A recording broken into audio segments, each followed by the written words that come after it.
Hey everyone, it's Zach with Palantir Research. Unfortunately, I've got some bad news today on the Air Force contracts we recently saw for Palantir. And I don't like being a Debbie Downer, of course, but I do want to bring more information to light and bring down to reality for Palantir's 3 new contracts that total over about $110 million from the Air Force, and that's over 1 year, where they actually might be getting a little bit less revenue from the Air Force this year than the last 2 years. But there may be some good news here too based on my speculations, so I just wanted to warn you there. But I'll go over that after we have all the info for you. And I'll go over the contracts first here that we just won briefly, since there were 3.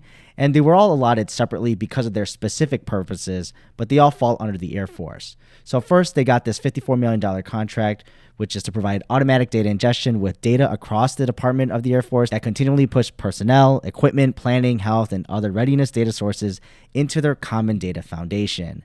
So this readiness information is a critical component of their HAF-wide decision-making and data analysis. So next, though, is the $32 million one for 2 separate mission areas. So that's in support of Space Command and Control C2 and Mission Partner. This contract provides for mission-critical space situational awareness and C2 capabilities to operational users at the National Space Defense Center and the Combined Space Operations Center through the furnishing of commercial software licenses.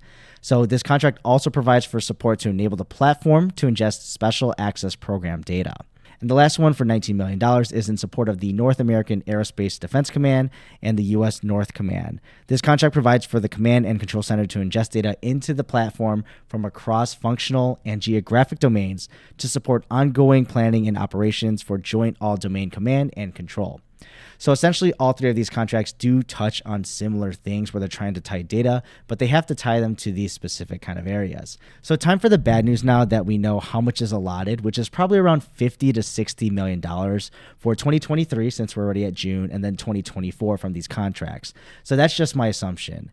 If we look at 2021 here and 2022, Palantir has been getting a lot of contract money awarded by the Air Force. Specifically, it started in May 2021, and it's from this one contract, and it's slated to have ended March 31st, 2023, which is already showing on the data that I have. This was a $177 million contract, which actually is basically all of the Air Force dollars awarded to Palantir actually over the last 2 years, as you can see here. So I did not filter out anything for the Air Force. This is all inclusive of all their other contracts. Now, when I'm comparing it to the specific $177 million contract, you'll clearly see the majority of these dollars were responsible for the last few years of revenue here. And to also confirm, this is the last few payments on this contract already. It took place on January 30th, 2023, and nothing ever since. And when filtering for this contract ID in the data, the $177 million has already been awarded in full, as you can see. So as of now, this has not been extended, and I don't see this happening, at least in its current form. So since this has ended, my assumption is we won't see these payments going forward, and it has been a few months, of course, so that's probably a safe assumption. But a lot of you are probably wondering where I got this data. If you just go to this website here, fpds.gov, you'll be able to search up all the contractors. So not just Palantir, but anyone who's awarded contracts from the federal government. And you'll be able to see who they're actually doing it here. So not just the Department of Air Force for Palantir. With this data set, you can look at everything, right? The Army, US SOCOM. I've also used this for many other clients. Yeah, so with the $110 million-ish here, so we have 3 contracts, but it's awarded for June 15, 2023 to June 15, 2024. Like I said, it's about a year. So I'm just going to assume half will be allotted in 2023 and the other half in 2024 at some point, meaning we drop down from $85 million revenue in 2022 from the Air Force to Palantir, down to $50 to $60 million-ish, assuming that they don't win any additional contracts this year. But on the flip side, since I'm bringing this up, there may be room for additional contracts to be awarded specifically to AI capabilities. There wasn't any specific mentions in the 3 contracts that we just went over, or even mentioning even machine learning.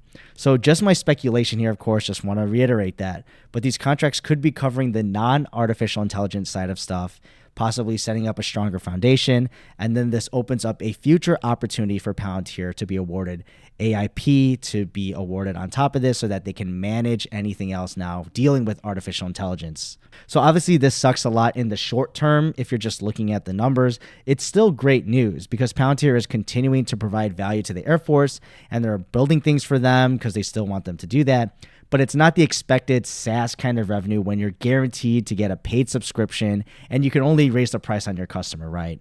But I'm not surprised since this is how most of their lumpy government revenue has been, specifically with the armed forces. If you take a look closer at this data, and you can do this on your own, I won't go into detail now, but the Navy and the Army does have these kind of fluctuations too over the years where you do have drops in the years, but you also have huge spikes. But if you look over a long time horizon as well, these things do average out into a very nice return. And when looking at other departments like the State Department or even US SOCOM, they've had more stable revenue with jumps, like I mentioned in previous videos. So it's a little bit different than the Navy and the Army and the Air Force, where you're seeing these big jumps up and these big jumps down. But as long as you're a long-term investor, this is not really a big deal, like I mentioned. But as a content creator, though, it's very important to me when you see other creators or you're just skimming the news yourself. You need to sometimes take a deeper look to ensure it's a positive or negative, and if it's as good as it seems or as bad as it seems. But in my own shoes, I'm not worried because it still demonstrates Palantir's strong relationship with the US government, especially on the military side of things, and I know they can continue to provide value and be very competitive for future contracts. But let me know your thoughts below, and I'll see you in the next video.